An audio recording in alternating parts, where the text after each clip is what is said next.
नमस्कार, आदाब, सत श्री अकाल। मैं मृदुल अवस्थी आप सभी का स्वागत करता हूं आपके अपने YouTube चैनल की एस्ट्रोलॉजी विद श्लोक में। दोस्तों, भूगोल की हमारी स्पेशल सीरीज चल रही थी जिसमें मैंने आपको भूगोल के बारे में बताया था कि हम भारत का भूगोल पढ़ रहे थे और उसमें कौन कौन से टॉपिक हमें किस प्रकार से पढ़ने थे। तो आज हम बात करते हैं। देखिए, हमारा जो टॉपिक चल रहा था, भारत का भूगोल की सीरीज चल रही थी, लेकिन इसमें जो हमने सीरीज स्टार्ट की थी, इसमें हमने 2 पार्ट में सीरीज स्टार्ट की थी। एक मैंने आपको बताया था कि जब हम भूगोल पढ़ेंगे तो ये सीरीज कुछ बड़ी होगी, जबकि यहाँ पे मैंने आपको बताया था कि यहाँ आपकी ब्रह्मांड,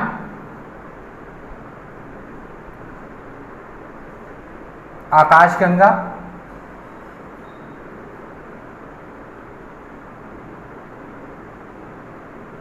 तारामंडल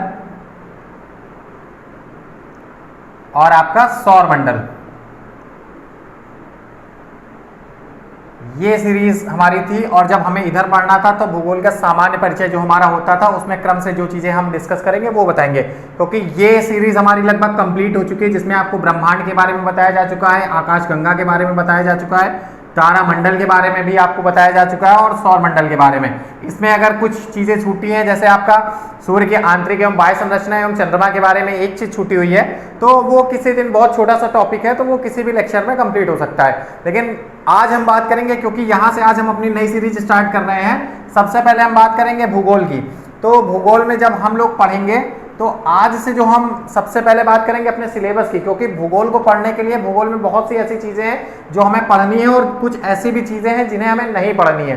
तो हमें जो जो चीजें पढ़नी है, सबसे पहले हम उस पर डिस्कस करेंगे कि जो हमें सबसे पहले पढ़ना होगा कि भारत का भूगोल क्या है। तो भारत के भूगोल में सबसे पहले आपको पता होगा, अगर हम भारत के मैप की बात करें तो भारत के मैप में कुछ इस तरीके से भारत का मैप बना हुआ है, यहाँ से कुछ ऐसे बना हुआ है ये चीज। तो सबसे पहले हम बात करेंगे भारत के अक्षांशीय और देशांतरीय स्थिति की, कि भारत के अक्षांश और देशांतरीय स्थिति क्या है। क्योंकि अगर हम बात करते हैं सबसे इंपॉर्टेंट चीज की, जो भारत है, भारत की अगर हम बात करते हैं तो वो पूरी तरीके से अक्षांश और देशांतर पे ही डिपेंड है कि किस तरीके से भारत की स्थिति है। अगर हम विश्व के नक्शे में भारत की स्थिति देखते हैं तो वहां कुछ हम देखते हैं इस प्रकार से। अगर हम बात करें इस तरीके से, तो भारत की स्थिति कुछ इस तरीके से उत्तरी गोलार्ध में स्थित है। तो हम सबसे पहले जो हम बात करेंगे वो अक्षांशीय स्थिति की बात करेंगे। जो जो टॉपिक हमें पढ़ने हैं, तो सबसे पहले एक नजर उस पे कि सबसे पहले जो हमें पढ़ना है वो आपके यहां दिखेगा। सबसे पहले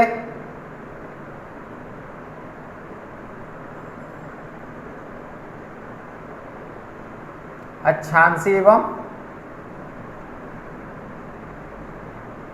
देशांतरीय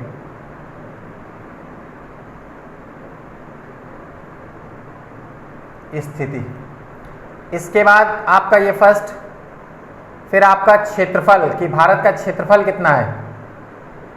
अगर हम बात करें, देखिए, देशांतरीय स्थिति और अक्षांशीय स्थिति की बात करें, उसके बाद ये। अब अगर हम बात करते हैं इसके अलावा आपकी सीमाएं, कि भारत की सीमा स्थल और जल दोनों प्रकार की सीमा है। तो स्थल की सीमा कितने देशों को छूती है, और जो आपकी समुद्र तटीय सीमा है वो कितने राज्यों या कितने भी क्षेत्र को टच करती है, कि कौन कौन से इसके तट। अब अगर इसके अलावा हम बात करें तो इसके आपके भारत के सबसे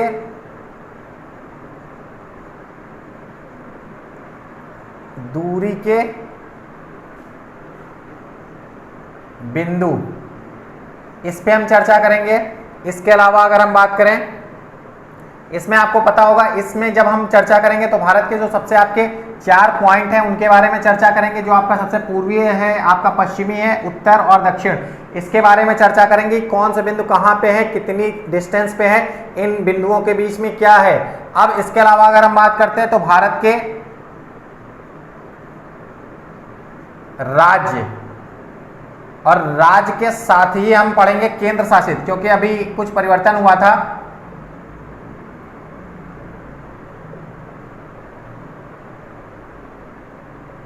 इसके अलावा जब हम लोग पढ़ेंगे तो मानक समय, कि भारत का मानक समय क्या है। और इसके बाद जब ये चीजें हम लोग पढ़ लेंगे, तो देखिए, जब ये चीजें डिस्कस कर लेंगे, क्योंकि ये चीजें सारी एक टॉपिक के हिसाब से हमें डिस्कस करनी है, तो ये आपके 6 टॉपिक हैं। अब अगर इसके बाद देखिए, ये तो आपकी भौगोलिक स्थिति से रिलेटेड कुछ ये टॉपिक हैं आपके, कि भौगोलिक स्थिति से हमें किस प्रकार पढ़ने हैं। अब अगर हम बात करते हैं प्राकृतिक, कि भूगोल में क्योंकि हमें प्राकृतिक चीजें भी पढ़नी होंगी, तो इसे भी हम दो पार्ट में बांट के पढ़ेंगे कि एक आपकी भौगोलिक स्थिति कैसी है और एक आपकी प्राकृतिक स्थिति। प्राकृतिक में हमें क्या क्या चीजें पढ़नी है, तो सबसे पहले अगर हम बात करते हैं तो सबसे पहले जो हम बात करेंगे प्राकृतिक में आपके पर्वत, पठार, नदियां, दर्रे,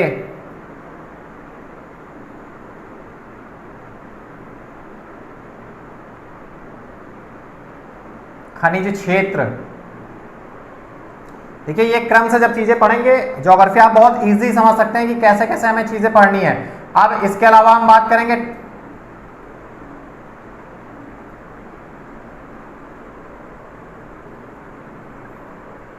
तटवर्ती राज्य,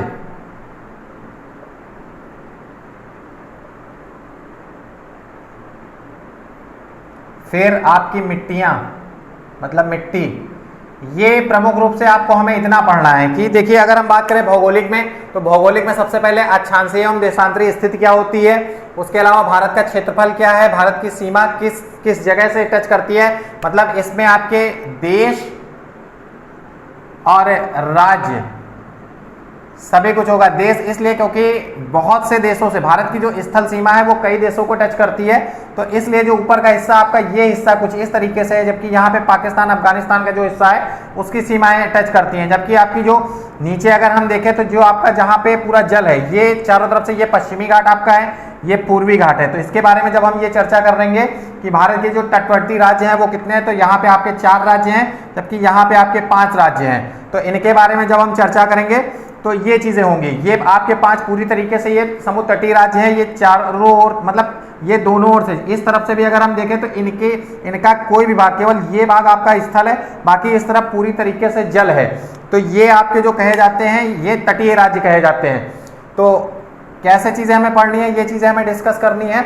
अब इसके अलावा हम बात करते हैं, देखिए यहां से एक चीज बात करेंगे, एक देखिए आपका केंद्र शासित प्रदेश है, ये हमें 8 पढ़ने हैं, जबकि भारत के राज्य की बात करें तो ये हमें 28 पढ़ने हैं। ये आपकी इंपॉर्टेंट चीज इसलिए है क्योंकि जो आपका दादरा और नगर हवेली, और इसकी अगर बात करें दमन और दीव और दादरा और नगर हवेली, इनको एक कर दिया गया क्योंकि पहले 9 थे। और यहां अगर बात करें तो आपका JNK और लद्दाख ये भी आपके बढ़े हुए हैं, तो ये चीजें आपकी बढ़ जाएंगी। तो ये बहुत इंपॉर्टेंट चीजें होंगी परीक्षा की दृष्टि से, क्योंकि जब पहले आपका जम्मू कश्मीर में आप लोग देखते थे कि बहुत ज्यादा व्यवस्थाएं होती थी, तो यहाँ पे जब चीजें चेंज की गई हैं तो अब ऐसा होता है। जबकि यहाँ से बात करें आपके 28 राज्य जो पढ़ने हैं, जैसे आपका आंध्र प्रदेश और तेलंगाना, पहले हम आंध्र प्रदेश एक ही राज्य पढ़ते थे, जबकि अब आंध्र प्रदेश और तेलंगाना हमें 2 राज्य पढ़ने हैं। तो इस तरीके से इनके बारे में भी हमें पढ़ना होगा। और उसके अलावा आप बात करते हैं, देखिए ये आपके पर्वत हैं, तो पर्वत में जो हमें प्रमुख रूप से पढ़ना होगा वो आपका सबसे ज्यादा अगर हम बात करें तो आपका ऊपर से बात करते हैं, क्योंकि भारत की स्थिति जो ऊपर है, तो यहाँ लद्दाख, श्रीनगर और लद्दाख, लद्दाख आपका सबसे ऊपर है। लद्दाख से लेकर के यहाँ से और आपके नॉर्थ ईस्ट तक, अरुणाचल प्रदेश तक की अगर हम बात करें तो यहाँ तक कि हमें ये केवल पर्वतीय क्षेत्र, आपका पर्वत से रिलेटेड है, तो ये पर्वतीय क्षेत्र में पढ़ना होगा जो आपके प्राकृतिक में। और यहीं से आपको अगर हम नीचे की ओर बढ़ेंगे तो कुछ पठारी क्षेत्र मिलेगा।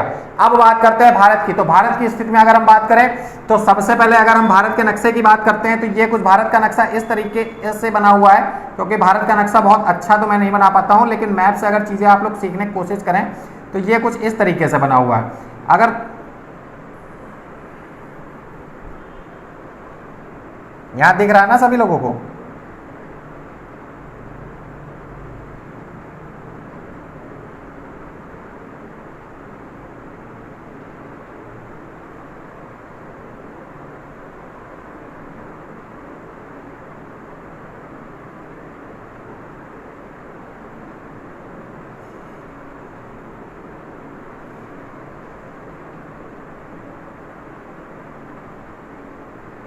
ये कुछ इस तरीके से भारत का नक्शा है, मान लेते हैं ये भारत का नक्शा है। तो हमें जो पढ़ना होगा सबसे पहले ये आपका पर्वतीय क्षेत्र आपका जो भी पढ़ना होगा कि यहाँ आपका लद्दाख है, लद्दाख से आपके अरुणाचल प्रदेश तक की जो पर्वतों की स्थिति है, क्योंकि जो पर्वतीय क्षेत्र पूरा पर्वतीय क्षेत्र इसी के अंतर्गत आता है, तो ज्यादातर चीजें हम यहाँ पढ़ेंगे। और अगर हम यहाँ से नीचे आएंगे तो यहाँ आपने देखा होगा यूपी आपका, बिहार, MP, क्योंकि एमपी में अगर आप देखेंगे तो एमपी में भी कुछ पर्वत सीरीज आपकी मिलेंगी, क्योंकि पर्वत श्रृंखला के मामले में जब हम देखेंगे तो विंध्य की पर्वत श्रृंखला जब हम लोग पढ़ेंगे तो वो उत्तर प्रदेश और एमपी दोनों के तट रेखा पे है, मतलब कुछ इस तरीके से टच करती हैं। और उसके अलावा आपका बिहार है, बिहार के अलावा अगर हम बात करें यहाँ उड़ीसा की, तो ये चीजें हैं। अगर इनकी हम बात करें तो यहाँ पे अगर आप जानते हैं बिहार और उत्तर प्रदेश और बिहार सबसे ज्यादा खेती के लिए प्रसिद्ध है, तो यहाँ हम बात करेंगे समतल मैदानी क्षेत्रों की। ये आपके समतल मैदानी क्षेत्र हैं, जबकि सबसे बाद में बात करेंगे तो ये आपका पठारी क्षेत्र, जिसमें आपके प्रमुख रूप से जो भी पठार आएंगे वो आपको बताए जाएंगे। इसके अलावा आपकी ये तट रेखाएं हैं जो आपके प्रमुख तट हैं। तो जो 9 आपके तट हैं, 5 आपके पश्चिमी और 4 आपके पूर्वी हैं। 4 अगर पूर्वी होंगे और 5 पश्चिमी। ये इंपॉर्टेंट चीज इसलिए है क्योंकि हमेशा एग्जाम में ये पूछा जाता है कि आपके पश्चिम में कौन सा राज्य है जो समुद्र तटीय राज्य है। ऐसा पूछा जाता है कि ऑप्शन यहाँ के ऑप्शन 3 ऑप्शन आपको यहाँ के दिए जाएंगे, 1 ऑप्शन यहाँ का दिया जाएगा। और ये परीक्षा की दृष्टि से इसलिए इंपॉर्टेंट है क्योंकि सीटेट में सबसे ज्यादा क्वेश्चन यहां से आता है। एक आपका क्वेश्चन यहां से आपको मिलेगा और एक आपका क्वेश्चन यहीं से आपको दे देगा कि इस डायरेक्शन में हमें यहां से यहां जाना है, तो इसकी डायरेक्शन की ओर अगर ट्रेन जानी है तो किस दिशा में हम ट्रेन लेकर के जाएंगे, या अगर हम ट्रेन से यात्रा कर रहे हैं तो किस तरीके से यात्रा करेंगे। तो ये सीटेट की दृष्टि से आपके लिए बहुत इंपॉर्टेंट है। आज केवल इंट्रोडक्शन हो रहा है, तो आज हम नई सीरीज जो स्टार्ट कर रहे हैं भौगोलिक और प्राकृतिक जो आपकी है उसे हम कैसे पढ़ेंगे, तो ये चीजें आज मैं डिस्कस कर रहा हूं। तो बहुत ज्यादा आज परेशान होने की जरूरत नहीं, मैं एक एक चीज बहुत क्रम से आपको बताऊंगा कि कहाँ पर्वत सीरीज है, कहाँ आपके पठार पाए जाते हैं। नदियों की अगर बात करें तो गंगा का उद्गम स्थल कहाँ है, यमुना का उद्गम स्थल कहाँ है, क्योंकि गंगा और यमुना मैं पूर्व में भी आपको पढ़ा चुका हूं, वो एक साथ में आपको पढ़ाऊंगा। उसके अलावा आपका ब्रह्मपुत्र नदी तंत्र है, नर्मदा आपकी नदी है, गोदावरी नदी है, इन सभी के बारे में मैं आपको बताऊंगा कि कौन सी नदी आपके पूर्वी घाट से या पश्चिमी घाट से बहती है, कौन सी आपकी जो पूरी तरीके से उल्टा बहती है, जिसे हम लोग बोलते हैं कि कुछ एस्चुरी का निर्माण करती है। इस तरीके की बातें होंगी, हर चीज डिस्कस होगी, लेकिन एक तय टॉपिक के हिसाब से एक तय समय पे, क्योंकि हर चीज अगर आप सीरीज के हिसाब से पढ़ेंगे, सीक्वेंस में पढ़ेंगे, तो चीजें आसान होंगी और आसानी से समझ में आएंगी। अब हम जैसे बात करते हैं, ये मैंने आपको बताया, अब यहां से हम बात करते हैं। सबसे पहले देखिए, अगर हमें कुछ पढ़ना होगा तो भारत की भौगोलिक स्थिति के बारे में हमें बहुत जानकारी जरूरी है, क्योंकि जब तक हमें भौगोलिक जानकारी नहीं होगी तब तक हम कुछ भी नहीं डिस्कस कर सकते हैं। तो अगर हम बात करते हैं अपनी, सबसे पहले बात करते हैं क्षेत्रफल की।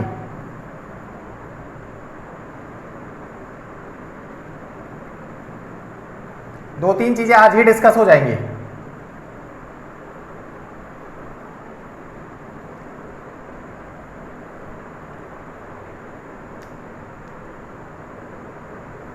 बात करते हैं अक्षांशीय स्थिति की। तो भारत की अगर हम अक्षांशीय स्थिति की बात करें, देखिए भारत की जो अक्षांशीय स्थिति है, मैंने आपको बताया कि आपका जो भारत है वो उत्तरी गोलार्ध में स्थित है। तो उत्तरी गोलार्ध की अगर हम बात करते हैं सबसे पहले अक्षांशीय स्थिति की, तो अक्षांशीय स्थिति जो हमारी है वो 8 डिग्री 4 मिनट से 37 डिग्री 6 मिनट कहाँ है, ये उत्तरी अक्षांश में।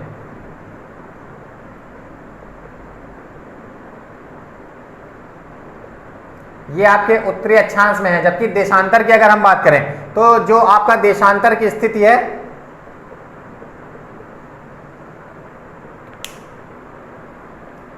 अगर हम बात करते हैं देशांतर की, तो आपकी जो देशांतर की स्थिति है वो आपका 68 मिनट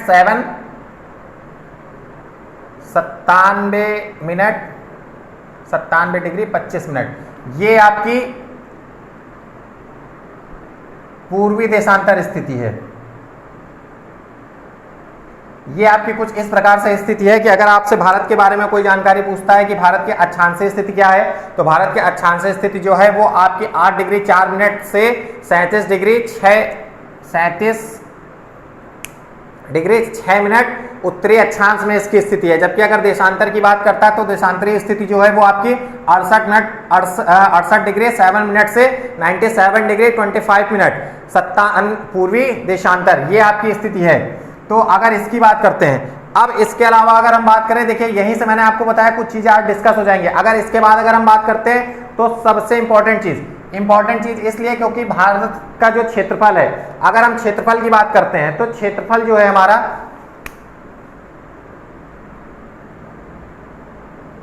अगर भारत के क्षेत्रफल की हम बात करते हैं तो भारत का क्षेत्रफल है 32.8 लाख वर्ग किलोमीटर। देखिए मैं क्रम से चीजें बताऊंगा, आज इंट्रोडक्शन हो रहा है, तो जो चीजें आपकी परीक्षा की दृष्टि से इंपॉर्टेंट है केवल वो चीजें आज बता रहा हूं, बाकी एक टॉपिक एक क्रम से मैं बताऊंगा। अब अगर क्षेत्रफल की बात करते हैं, देखिए ये आपका 32.8 लाख वर्ग किलोमीटर। अगर हम इसकी बात करें तो देखिए ये कुछ बहुत बड़ा आंकड़ा है, 32.8 लाख अपने में एक बहुत बड़ा आंकड़ा है। तो अगर हम इसकी बात करते हैं, तो अगर ये बात है तो इसकी अगर बात करें तो इसकी दृष्टि से विश्व में भारत का जो स्थान है वो आपका 7th रैंक है, रैंक आपकी 7th।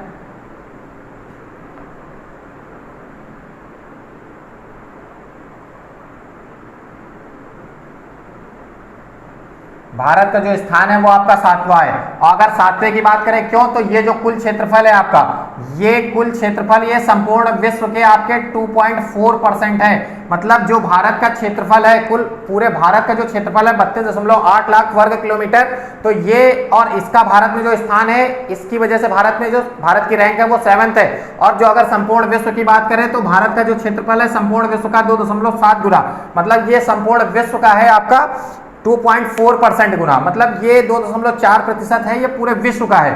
अब इसके अलावा अगर हम बात करते हैं आपकी, देखिए ये आपका मैंने आपको बताया अक्षांशीय स्थिति के बारे में भारत की, कि अक्षांशीय स्थिति क्या है आपकी, पूर्वी देशांतर के बारे में मैंने आपको बताया कि देशांतरीय स्थिति क्या है, जबकि अक्षांशीय स्थिति जो भारत की है वो मैंने आपको बताया उत्तरी गोलार्ध में स्थित होने के कारण जो भारत की स्थिति है वो अक्षांशीय स्थिति है। जबकि अगर देशांतर की बात करें तो देशांतरीय स्थिति जो है इसकी वो 68 डिग्री 7 मिनट से है। और अगर इसकी बात करें तो सबसे अगर बात करें भारत, तो भारत पूर्ण रूप से जो आपका है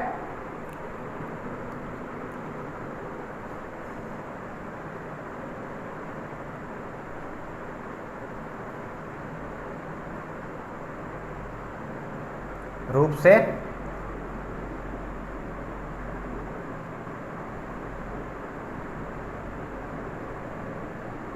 रेखा के पूर्व में दिख रहा है ना सभी लोगों को स्थित है। देखिए ये आपका सबसे इंपॉर्टेंट पॉइंट है, ये इसलिए मैंने सबसे बाद में बताया कि जो भारत की स्थिति है, भारत की पूर्ण रूप से विषुवत रेखा के पूर्व में स्थित है, मतलब ये ईस्ट है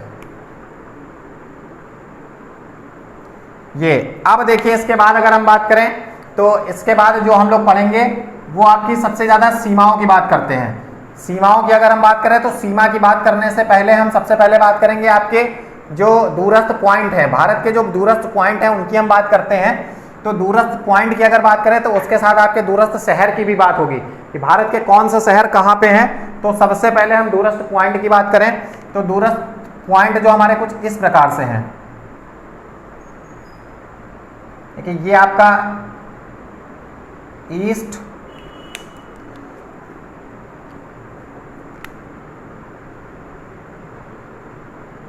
वेस्ट, नॉर्थ, साउथ। तो देखिए अगर हम बात करते हैं तो भारत के प्रमुख रूप से 4 पॉइंट हैं आपके। तो 4 पॉइंट की अगर हम बात करें तो सबसे पहले अगर हम बात करते हैं पूर्व की, तो पूर्व में अगर हम बात करें तो आपका अरुणाचल प्रदेश, सबसे पहले प्रदेश की बात करेंगे। क्यों? क्योंकि प्रदेश हमेशा पूछा जाता है कि भारत का सबसे दूरस्थ पॉइंट कौन कौन से हैं और कौन कौन से राज्य में स्थित है। तो सबसे पहले हम बात करेंगे अरुणाचल प्रदेश की। तो अरुणाचल प्रदेश की अगर हम बात करें यहाँ पे कौन सा स्थित है, तो यहाँ आपका किबीथू स्थित है। जबकि पश्चिम की बात करेंगे तो पश्चिम में आपको पता है सबसे पश्चिम की जो सीमा है वो आपकी है गुजरात। गुजरात आपका राज्य है। और अगर पॉइंट की हम बात करते हैं तो पॉइंट है आपका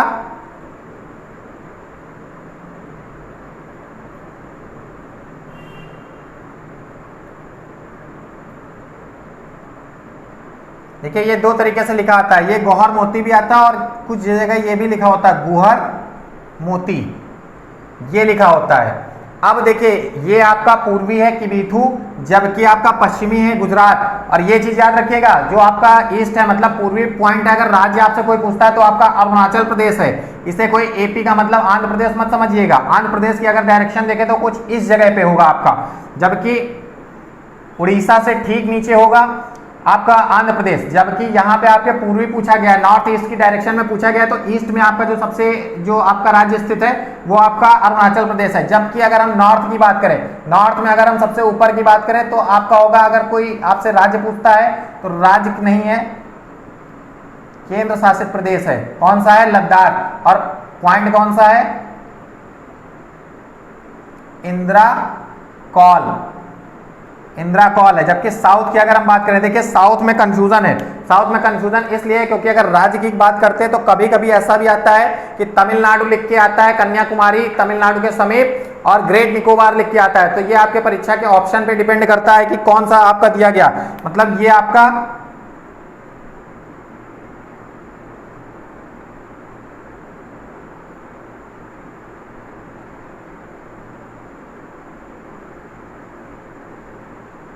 तमिलनाडु, कन्याकुमारी या ग्रेट निकोबार।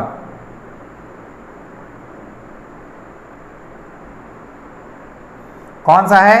पॉइंट कौन सा है? तो आपका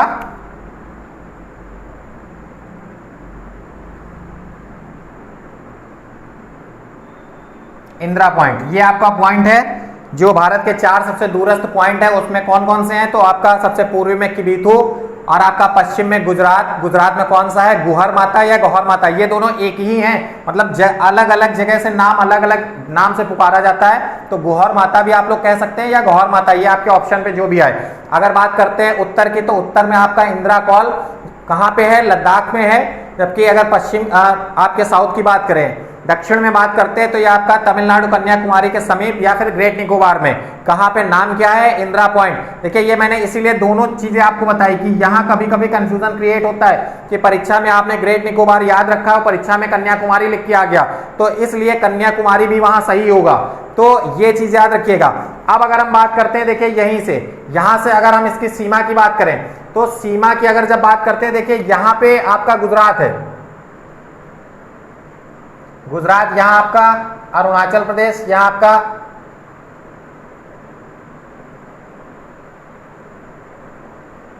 जबकि यहां आपका तमिलनाडु है। अब अगर इनकी बात करें तो आपको यहां से देखने में, देखिए यहां इसलिए अलग बनाया, अलग बनाने का कुछ रीजन है क्योंकि अगर हम बात करते हैं, क्योंकि इसमें लंबाई और चौड़ाई में कंफ्यूजन होता है, तो इसलिए चीजें कंफ्यूजन क्रिएट करती हैं। और अगर हम लंबाई उत्तर से दक्षिण की बात करें, क्योंकि ये आपकी जो है, ये जैसे हम लोग देखते हैं, ये हमें लगता है कि ये चौड़ाई है, ये लंबाई है, जबकि इसी का जस्ट उल्टा होता है। ये हमारी लंबाई है जबकि ये चौड़ाई है। ये बहुत ज्यादा होता है, ये पूरब से पश्चिम जो होता है ये चौड़ाई है, जबकि ये हमारी लंबाई है। तो अगर हमारी लंबाई की बात करेंगे तो जो लंबाई इसकी है वो 3214 किलोमीटर, जबकि चौड़ाई की अगर हम बात करें, चौड़ाई जो हमारी है ये 2933 किलोमीटर।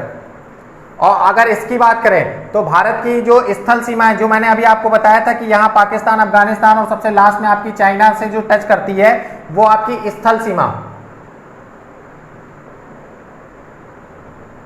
स्थल सीमा लगभग 15,200 किलोमीटर, जबकि समुद्री सीमा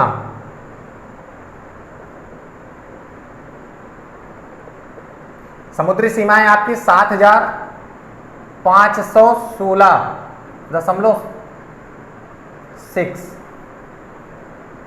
किलोमीटर। मतलब अगर आपसे कोई बात करता है कि भारत की जो स्थल सीमा है जो आपकी ऊपर की ओर है, मतलब ये जो सीमा है, ये आपकी जो भारत की कुछ इस प्रकार की जो ये सीमा है आपकी स्थल वाली, तो ये सीमा जो आपकी नेपाल चाइना बॉर्डर ये सब टच करती है। तो अगर इसकी हम बात करें तो ये है आपकी 15,200 किलोमीटर, जबकि समुद्री सीमा की नीचे जो आपकी समुद्री सीमा की अगर हम बात करें, यहाँ बांग्लादेश, बंगाल की खाड़ी, हिंद महासागर की अगर हम बात करते हैं, तो वो जो आपकी सीमा है ये 7,516.6 किलोमीटर। और एक चीज याद रखिएगा, इसमें आपका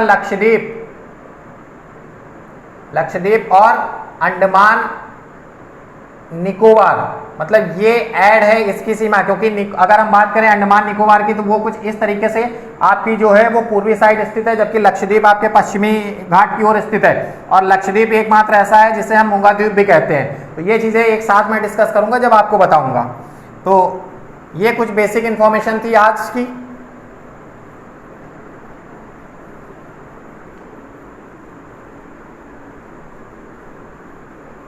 अब जो चीजें हमें पढ़नी है इसके बाद हम जो भी पढ़ेंगे, सबसे पहले तो आपकी बेसिक स्थिति पढ़ेंगे। क्यों? क्योंकि जब हम आपको बताएंगे, अब नेक्स्ट टॉपिक में सबसे पहले जब स्टार्ट करेंगे वो आपकी अक्षांशीय और देशांतरीय स्थिति से, मतलब हम स्टार्टिंग से बिल्कुल स्टार्ट करेंगे कि अक्षांशीय स्थिति क्या है और देशांतरीय स्थिति भारत की क्या है, उसी के साथ कौन कौन से राज्य जो आपके रेखाएं हैं, जैसे आप भारत से के मध्य से कर्क रेखा गुजरती है तो कौन कौन से जो राज्य हैं कहां से वो कर्क रेखा गुजरती है, भारत का मानक समय कहां से लिया गया है, ये सभी चीजें आपकी एक क्रम से डिस्कस होंगी। तो नेक्स्ट वीडियो में मिलेंगे पूरी नई ऊर्जा के साथ, कुछ नया स्पेशल लेकर के। तब तक सभी लोगों को धन्यवाद, थैंक यू सो मच, शुक्रिया।